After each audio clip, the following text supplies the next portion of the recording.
BBC news আন্তর্জাতিক সংবাদে আপনাকে স্বাগতম। শুরুতেই সংবাদ শিরোনাম, এরপর বিস্তারিত। সুপ্রিম কোর্টের বিরুদ্ধে গিয়ে আবারও শুল্ক বাড়ালেন ট্রাম্প। গাড়ি বহর থামিয়ে সড়কে প্রস্রাব, গভর্নরের কাণ্ডে তোলপাড়। সুপ্রিম কোর্টের বিচারকদের দেশপ্রেমের অভাব, ট্রাম্প।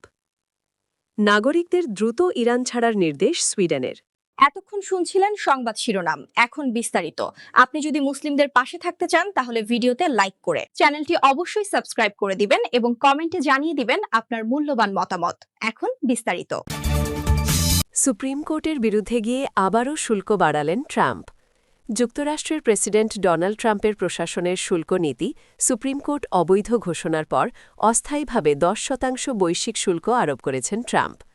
1974 সালে যুক্তরাষ্ট্রে প্রণীত বাণিজ্য আইন ট্রেড অ্যাক্ট 1974 এর 122 ধারা অনুযায়ী এই শুল্ক আরোপ করা হয়েছে। আগামী 150 দিন বিশ্বের সব দেশের ওপর এই শুল্কই কার্যকর থাকবে। ইতোমধ্যে এই বিষয়ক একটি নির্বাহী আদেশে স্বাক্ষর করেছেন প্রেসিডেন্ট ট্রাম্প।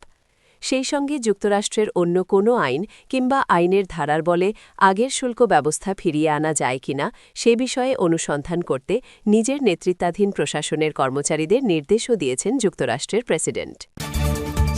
গাড়ি বহর থামিয়ে সড়কেই প্রস্রাব, গভর্নরের কাণ্ডে তোলপাড় নাইজেরিয়া।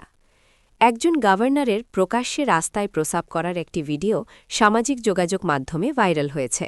এতে ব্যাপক সমালোচনা ও বিতর্কের সৃষ্টি হয়েছে। ভিডিওতে দেখা যায় সাদা পোশাক পরা গভর্নর তার কনভয় থামিয়ে রাস্তার পাশে একটি দেওয়ালের দিকে মুখ করে প্রস্রাব করছেন। এ সময় আশপাশের লোকজন ও পথচারীরা অবাক হয়ে তাকিয়ে আছেন। ভিডিও শেষ হওয়ার পর গভর্নর পোশাক ঠিক করেন, একটি প্লাস্টিকের বোতল থেকে পানি নিয়ে হাত ধোন এবং বোতলটি মুখে দিয়ে কয়েক সেকেন্ড ধরে রাখেন। তারপর নির্বিকার চিত্তে কনভয়ের দিকে ফিরে যান। তার নিরাপত্তাকর্মী ও সঙ্গীরা কাছাকাছি দাঁড়িয়ে থাকলেও কেউ বাধা দেননি। সামাজিক যোগাযোগ মাধ্যমে ছড়িয়ে পড়া এই ভিডিও নিয়ে মিশ্র প্রতিক্রিয়া দেখা গেছে। অনেকে এটিকে নেতৃত্বের জন্য লজ্জাজনক আচরণ বলে সমালোচনা করেছেন। একজন টুইটার ব্যবহারকারী লিখেছেন, একজন জনপ্রতিনিধির এমন আচরণ অত্যন্ত অপ্রত্যাশিত ও অসম্মানজনক। এতে জনসম্মুখে দায়বদ্ধতা ও শিষ্টাচার নিয়ে গুরুতর প্রশ্ন উঠেছে। সুপ্রিম কোর্টের বিচারকদের দেশপ্রেমের অভাব, ট্রাম্প। মার্কিন প্রেসিডেন্ট ডোনাল্ড ট্রাম্পের প্রশাসনের শুল্ক নীতিকে অবৈধ বলে ঘোষণা করা সুপ্রিম কোর্টের রায়কে হাস্যকর বলে উল্লেখ করেছেন ট্রাম্প।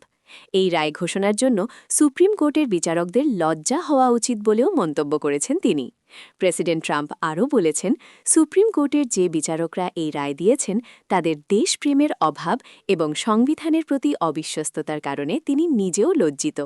শুক্রবার সুপ্রিম কোর্টের রায় ঘোষণার কিছু সময় পর নিজের সামাজিক যোগাযোগ মাধ্যম পোস্ট করা এক বার্তায় প্রেসিডেন্ট ট্রাম্প বলেন, সুপ্রিম কোর্টের যে সদস্যরা আমাদের গ্রহণযোগ্য এবং সঠিক শুল্কনীতির বিরুদ্ধে ভোট দিয়েছেন তাদের নিজেদের জন্য লজ্জিত হওয়া উচিত। তাদের সিদ্ধান্ত হাস্যকর ছিল, কিন্তু এখন সমন্বয় প্রক্রিয়া শুরু হচ্ছে এবং আমরা আগের চেয়ে আরও বেশি অর্থ গ্রহণের জন্য যথাসাধ্য চেষ্টা করব। নাগরিকদের দ্রুত ইরান ছাড়ার নির্দেশ সুইডেনের। যুক্তরাষ্ট্রের সম্ভাব্য হামলার আশঙ্কার মধ্যে ইরান ছাড়ার নির্দেশ দিয়েছে সুইডেন। ইরান ও মধ্যপ্রাচ্য অঞ্চলের পরিস্থিতি অত্যন্ত অনিশ্চিত উল্লেখ করে নিজেদের নাগরিকদের এই জরুরি সতর্কবার্তা দেন দেশটির পররাষ্ট্রমন্ত্রী। স্থানীয় সময় শুক্রবার 20 ফেব্রুয়ারি সুইডেনের পররাষ্ট্রমন্ত্রী মারিয়া মালমার স্টেনগার্ড ইরানে অবস্থানরত সুইডিশ নাগরিকদের দ্রুত দেশটি ছাড়ার আহ্বান জানান। সামাজিক যোগাযোগ মাধ্যম এক্স পোস্টে স্টেনগার্ড বলেন, ইরান ও অঞ্চলের পরিস্থিতি অত্যন্ত অনিশ্চিত। এ অবস্থায় ইরান সফর এড়িয়ে যাওয়া উচিত এবং দেশটিতে থাকা সুইডিশ নাগরিকদের দ্রুত চলে যাওয়ার জন্য আহ্বান জানাচ্ছি। তিনি আরও বলেন, এখনও আকাশপথ ও স্থল সীমান্ত দিয়ে ইরান ত্যাগ করা সম্ভব। সুযোগ থাকা অবস্থাতেই সুইডিশদের দেশটি ছেড়ে যাওয়া উচিত, অপেক্ষা করা ঠিক হবে না। যারা ইরানে থাকার সিদ্ধান্ত নেবেন তারা ব্যক্তিগত উদ্যোগে থাকতে হবে। পররাষ্ট্র মন্ত্রণালয় ইরান থেকে সরিয়ে নিতে সহায়তা করতে পারবে না।